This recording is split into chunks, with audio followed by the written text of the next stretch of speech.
छात्रों नमस्कार। एक बार फिर से स्वागत है आपके अपने यूट्यूब चैनल आरके क्लासेस में। तो एक छोटी सी लाइन में कहा गया है कि आंखों में नींद बहुत है पर सोना नहीं है। कि आंखों में नींद बहुत है पर सोना नहीं है, यही तो समय है कुछ कर गुजरने का यारो, हमें इसे खोना नहीं। तो आइए आज की इस क्लास में हम समझते हैं कि बल तथा शक्ति अर्थात फोर्स एंड पावर ये बहुत महत्वपूर्ण होता है और इससे हम काफी डिस्टर्ब भी रहते हैं। जिसको आता है वो कई बार पूछते भी हैं और जिनको नहीं आता है वो सोचते हैं कि इसको सीखा जाए। तो आज की इस क्लास में क्या सीखेंगे? बल तथा शक्ति। अब देखिए, जो बल होता है, फोर्स होता है, जरा सोचिए कि कब उत्पन्न होता है। जो बल है कैसे उत्पन्न होता है, कैसे कार्य करता है, कैसे ये आता है।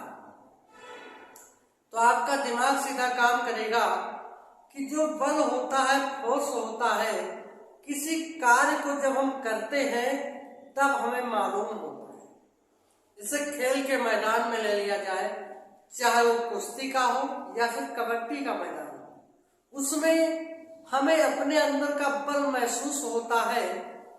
यानी अर्थात हम यह कहें कि बल तभी हमें महसूस होगा जब कोई कार्य किया जाए। सिंपल सा एक एग्जाम्पल लेते हैं। जैसे ये हमारे पास क्या है, डस्टर है, आप देख रहे हो। अगर इस डस्टर पर बल लगाकर इसको अपनी तरफ हम खींच लेते हैं, यानी कब खींचा जाएगा? देखिए, मान लीजिए कि हमें इस डस्टर पर कार्य करना है और कौन सा कार्य करना है? इसको खींचने का कार्य करना है। तो जब इसको हम खींचेंगे अर्थात बल लगा करके, तो ये हमारी तरफ आकर्षित हो जाएगा, खींचा हुआ चला जाएगा। और अगर इसको हम ढकेले, धक्का दे इसे, तो ये ढकेलता हुआ चला जाएगा। तो एक छोटी सी लाइन में इंग्लिश शास्त्र की भाषा में इसको कहा गया है कि push or pull is called force. क्या कहा गया? कि push or pull is called force. यानी हिंदी में अगर हम बात करें कि बल क्या होता है, तो आप कह सकते हो कि बल हुआ धक्का या खिंचाव है जो वस्तुओं की स्थिति में परिवर्तन कर देता है या परिवर्तन करने का प्रयास करता है। आप ऐसा भी कह सकते हो कि बल हुआ धक्का या खिंचाव है जो एक निकाय से दूसरे निकाय पर कार्य करता है। जैसे मैंने इस डस्टर को लिया, इस पर मैंने कार्य किया, क्या क्या किया? इसको खींचने का या ढकेलने का। तो जब वस्तुओं को खींचा जाएगा या ढकेला जाएगा तो इसकी स्थिति में क्या होगा? परिवर्तन होगा। तो वही तो आपका बनता है बल। हाँ, थोड़ा सा और समझिए कि जो आपका फोर्स होता है, फोर्स के बराबर क्या होता है ये भी जानिए। फोर्स के इक्वल में होता है मास, और गुणा का मतलब होता है इनटू, और इनटू का मतलब होता है कि एक छोटी सी बिंदी, ये होता है आपका इनटू। और क्या होता है? एसीलरेशन होता है, एसीलरेशन। एसीलरेशन अर्थात हम क्या कहें कि force is equal to mass into acceleration. Hindi में बात करें तो होता है बल के बराबर द्रव्यमान। मास का मतलब होता है द्रव्यमान, और इनटू का मतलब होता है गुणा, और एसीलरेशन का मतलब होता है त्वरण। ये तो आपका हुआ इसका सूत्र होता है। अब आइए हम सीखते हैं ये कि बल का जो यूनिट बनता है, जो मात्रक बनता है, वह क्या होता है। तो देखिए, समझिए,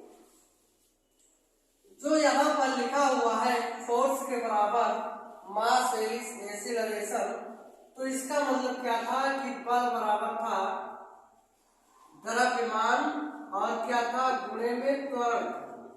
अब देखिए ना, द्रव्यमान का मात्रक होता है किलोग्राम। क्या होता है? किलोग्राम होता है। और किलोग्राम को हम किस अक्षर से लिखते हैं, किससे व्यक्त करते हैं, किससे प्रदर्शित करते हैं, वह आपका होता है के और जी। के और जी का मतलब, के का मतलब होता है किलो और जी का मतलब होता है ग्राम। अब जो त्वरण होता है, त्वरण का मात्रक होता है मीटर प्रति सेकंड स्क्वायर। और एक बात जानिए कि जो किलोग्राम मीटर प्रति सेकंड स्क्वायर होता है यह न्यूटन के बराबर होता है। किसके बराबर होता है? न्यूटन के। और जो न्यूटन होता है उसको कैपिटल एन से लिखते हैं। अब कैपिटल एन से हम क्यों लिखते हैं? क्योंकि न्यूटन क्या है, अगर बात करें हम कि न्यूटन क्या है, तो physics of father is Newton. क्या होता है कि physics of father is Newton, यानी न्यूटन भौतिकी के पिता माने गए। अगर आपसे पूछा आता है कि भौतिकी के पिता कौन है, तो आप कहते हो कि न्यूटन। तो न्यूटन कौन है? भौतिक विज्ञान के पिता है।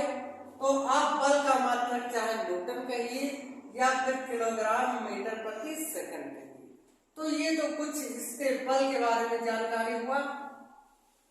अब हम बात करेंगे शक्ति यानी पावर की।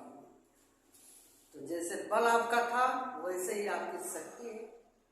देखिए शक्ति क्या होता है, शक्ति में भी कार्य करना पड़ता है। क्या करना पड़ता है? कार्य करना पड़ता है।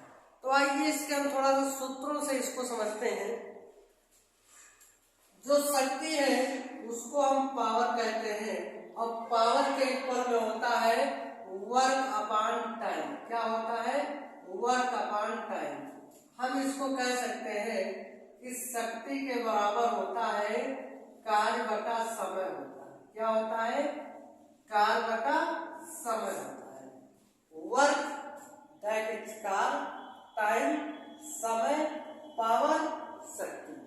तो क्या कहोगे आप कि किसी वस्तु में, अब भाई देखिए बिना वस्तु के तो कार्य होगा नहीं। अगर वस्तु होगी तो कार्य होगा, अगर वस्तु नहीं होगी तो आप कार्य कैसे करेंगे? क्योंकि जब हम कोई कार्य करते हैं तो एक वस्तु के सापेक्ष में आकर के ही कार्य हम करते हैं। तो देखिए कार्य बटा समय, कार्य बटा समय। और जब कोई चीज बटा में रहता है तो उसको हम अनुपात में पढ़ते हैं। किसमें पढ़ते हैं? अनुपात में पढ़ते हैं। तो आप क्या कहोगे कि कार्य करने की समय दर को, इसमें किसी वस्तु में, क्या कहोगे कि किसी वस्तु में कार्य करने की जो समय दर होती है उसी को हम क्या कहते हैं? शक्ति कहा करते हैं। क्या कहते हैं? शक्ति।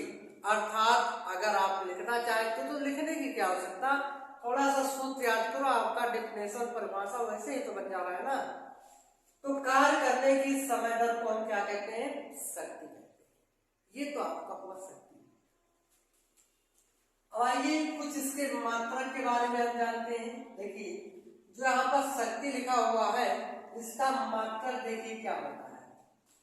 जो शक्ति है इसका मात्रक वाट भी होता है, और वाट कैसे होता है ये आप जानिए।